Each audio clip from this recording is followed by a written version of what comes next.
शुरू करती हूँ अल्लाह के नाम से जो बड़ा मेहरबान निहायत रहम करने वाला है।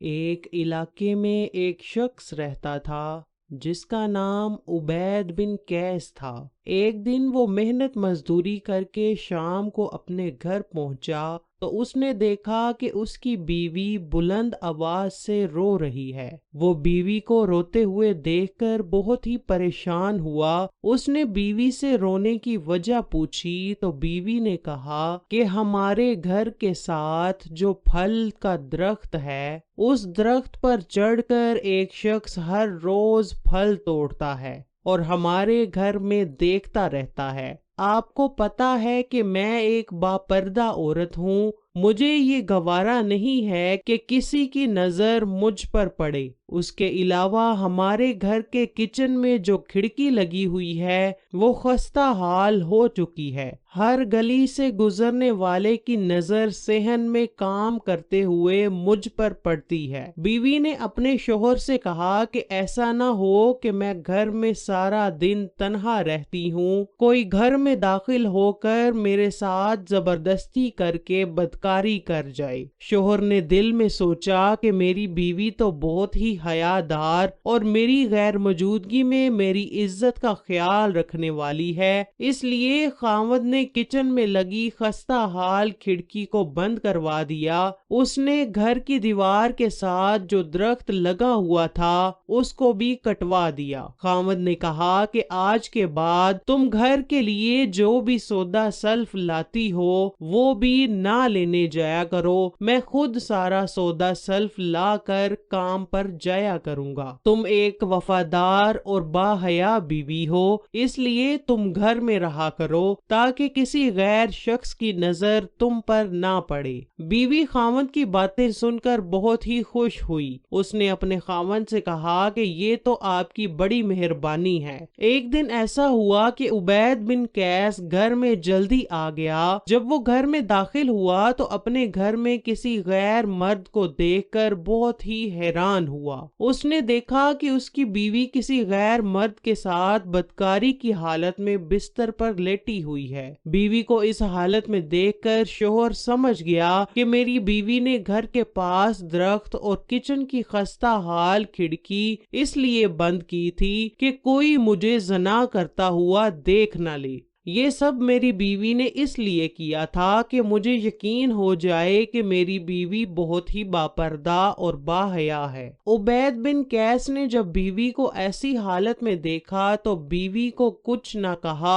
वो कमरे में गया, उसने अपने कपड़े पकड़े और घर छोड़कर किसी दूर दराज इलाके में जिंदगी बसर करने के लिए चल दिया। वो अपनी बीवी की बेवफाई की बातों को याद करते करते एक दूसरे शहर में दाखिल हुआ। उसने देखा कि वहां लोगों का हजूम लगा हुआ है। कुछ सिपाही खड़े थे जो शहर में आने और शहर से बाहर जाने वाले की तलाशी ले रहे थे। जब उसकी भी तलाशी हो गई थी तो उसने दूसरे पास खड़े लोगों से दरियाफ्त किया कि क्या वजह है कि ये सिपाही हर किसी की तलाशी ले रहे हैं। उसको बताने वालों ने बताया कि बादशाह सलामत के महल में चोरी हो गई है। महल से बहुत ही ज्यादा सोना और दौलत चोरी हुई है। यही वजह है कि बादशाह के सिपाही शहर से आने जाने वालों की तलाशी ले रहे हैं। उबैद बिन कैस ने देखा कि एक शख्स लंबा चौड़ा सफेद लिबास डालकर बड़े अनोखे अंदाज में चहलकदमी कर रहा था। उबैद बिन कैस ने देखा कि वो शख्स जमीन पर फूंक फूंक कर कदम रखते हुए चल रहा था। जब उबैद बिन कैस ने उस आदमी के बारे में लोगों से पूछा कि वो शख्स कौन है, वहां इकट्ठे हुए लोगों ने उबैद बिन कैस को बताया कि ये इस इलाके का बहुत ही नेक और परहेजगार आदमी है। हर कोई शख्स उसको ऐसे मिल रहा था जैसे किसी अल्लाह के खास बंदे को मिलते हैं। उस सफेद लिबास वाले शख्स का ये कहना था कि जमीन पर पूरा पांव रख कर चलने से कीड़े मकोड़े पांव तले आकर मर जाते हैं। यही वजह थी कि वो अपनी पांव की उंगलियों पर चलता था। लोगों ने उबैद बिन कैस को बताया कि यहाँ का हर शख्स चाहे अमीर हो, गरीब हो, बादशाह हो या फिर बादशाह का वजीर, हर कोई उससे दीन के बारे में मसले दरियाफ्त करने के लिए आता है। لوگوں کے مطابق یہ بہت ہی علم والا اور نیک شخص ہے، یہی وجہ ہے کہ اس بندے کی سب عزت و احترام کرتے ہیں۔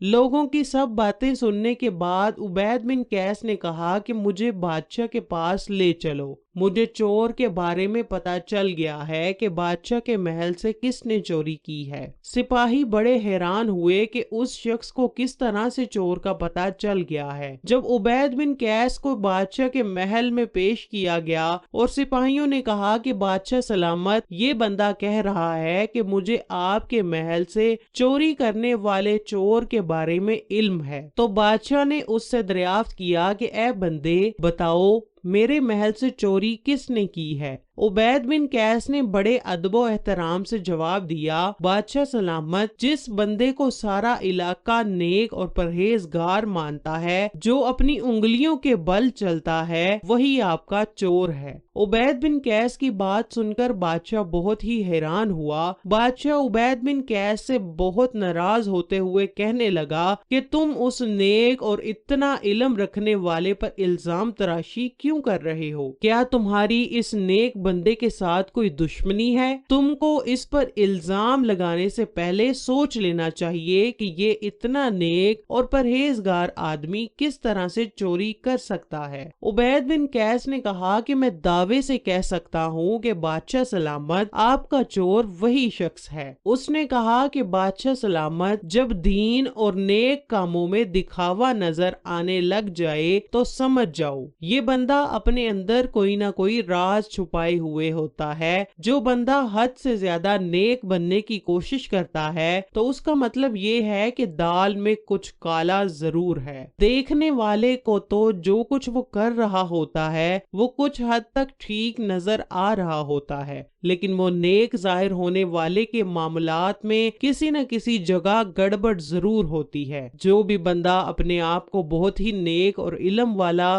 دین والا ظاہر کر رہا ہوتا ہے، وہ اصل میں پرہیزگار نہیں ہوتا۔ وہ تو یہ سب کچھ لوگوں کو دکھانے کے لیے کر رہا ہوتا ہے کہ لوگ اس سے مطمئن ہو جائیں۔ اصل میں نیک اور اللہ والے لوگوں کی پہچان یہ ہوتی ہے کہ وہ کسی کو ظاہر نہیں ہوتے۔ جب وہ کسی پر نیکی کرتے ہیں تو ان کی کوشش ہوتی ہے کہ ہماری نیکی کے بارے میں کسی کو بھی علم نہ ہو۔ بادشاہ نے عبید بن قیس کی ساری باتیں سن کر اپنے سپاہیوں کو کہا کہ اس نیک اور پرہیزگار بندے کو میرے سامنے پیش کیا جائے۔ فوراً بادشاہ کے حکم کی تعمیل کی گئی۔ جب وہ بندہ بادشاہ کے سامنے لایا گیا تو بادشاہ نے کہا کہ اس بندے کی اچھی طرح تلاشی لی جائے۔ جب اس بندے کی تلاشی لی گئی تو بادشاہ سلامت کے محل سے چوری ہوا مال کافی حد تک اس بندے سے موقع پر ہی مل گیا۔ سب لوگ یہ ماجرا دیکھ کر بہت ہی حیران و پریشان ہوئے۔ جو کوئی بھی بندہ دینی معاملات میں دکھاوا کرنے کی کوشش کرتا ہے، اپنے آپ کو نیک اور پرہیزگار ظاہر کرتا ہے، تو اس کو دیکھ کر سمجھ جاؤ کہ یہ بندہ نیک نہیں ہے، بلکہ یہ لوگوں کے سامنے اپنی صفائی پیش کر رہا ہے۔ دراصل اللہ تعالیٰ کے نیک بندے نیکی کر کے کبھی بھی ظاہر ہونے کی کوشش نہیں کرتے۔ عبید بن قیس چونکہ اپنی بیوی سے دھوکہ کھا چکا تھا، اس لیے اس نے اس دھوکے باز فقیر کی چوری جلد پکڑ لی۔